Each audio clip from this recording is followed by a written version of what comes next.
Bonjour, dans cette dernière vidéo et dans cette troisième partie du cours, on va s'intéresser aux défis que va devoir relever l'alimentation et l'agriculture mondiale pour tenter d'être le plus durable possible. C'est-à-dire en fait, pour essayer de permettre de répondre à la fois aux besoins des populations actuelles, sans poser problème, sans compromettre la capacité des populations à se nourrir à l'avenir. On l'a vu, la population mondiale est aujourd'hui de 7,4 ou 7,8 milliards d'habitants. En 2050, la population sera de 10 milliards. La population mondiale augmente donc fortement, et avec l'augmentation de la population mondiale, il faudra assurer un accès durable à une alimentation suffisante en quantité et en qualité. Cependant, on l'a vu, l'agriculture mondiale est capable de permettre la production d'une nourriture suffisante pour répondre à ces besoins croissants. Le problème n'est pas donc la production, mais avant tout la répartition de la ressource. En effet, les pays les plus producteurs de nourriture sont avant tout les pays développés, tandis que les pays qui connaissent une insuffisance, un manque de nourriture et dont les populations souffrent de sous-nutrition sont avant tout des pays en développement. Autre défi, aujourd'hui, on assiste à des changements dans les modes d'alimentation dans le monde. Globalement, un des changements majeurs, c'est la production et surtout la consommation de viande qui s'accroît, notamment dans les pays émergents et notamment en Asie. La difficulté, c'est que pour produire la même quantité de nourriture et la même quantité de viande, il faut davantage de ressources. Beaucoup d'eau, et aussi des terres agricoles pour permettre la production de céréales, pour nourrir le bétail. On a donc une pression qui s'accroît sur l'environnement et sur les ressources à cause de ces changements alimentaires. Autre défi, maintenant plus économique, un certain nombre de producteurs connaissent des difficultés économiques, soit parce qu'ils manquent d'accès à la terre, c'est le cas par exemple du mouvement des sans-terre et des paysans sans-terre au Brésil, mais également parce que souvent ils n'arrivent pas aussi à vivre de leur activité, à vivre de l'agriculture.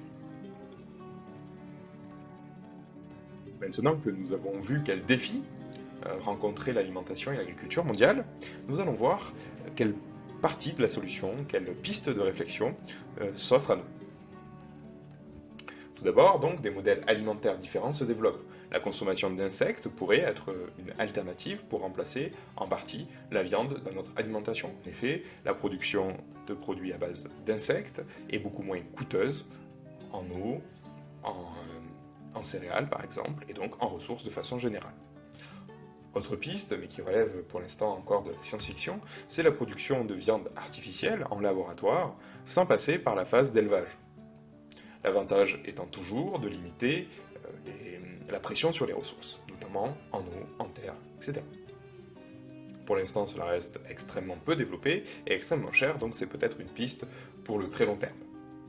Une autre piste envisageable est la réduction de la part de la viande dans notre alimentation. Des alternatives existent, des menus végétariens se développent, même si cela reste encore modeste. Des initiatives politiques, on peut penser par exemple aux cantines scolaires qui sont incitées à proposer des menus végétariens 1 à 2 fois dans le mois. Encore une fois, ce n'est pas suffisant, mais c'est une piste de réflexion. Autre élément, cette fois davantage sur le volet économique, le développement du commerce équitable permet d'assurer un meilleur revenu aux populations.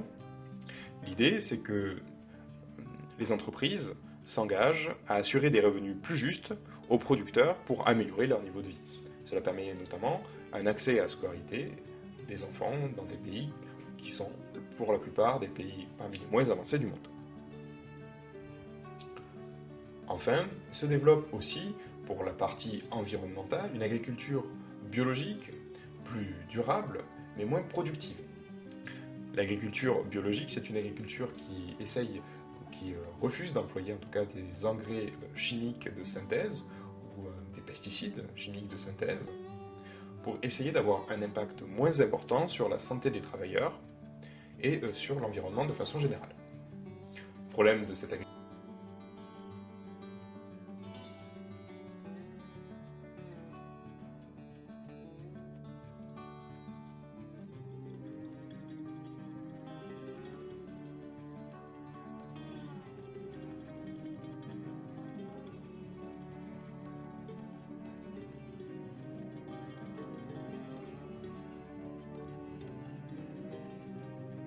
cette agriculture, c'est qu'elle est moins productive, on l'a dit, et donc cela passe aussi par un changement des modèles alimentaires.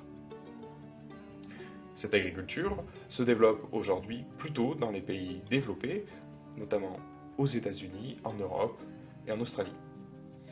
On peut noter que l'agriculture vivrière est parfois une agriculture qui se rapproche du...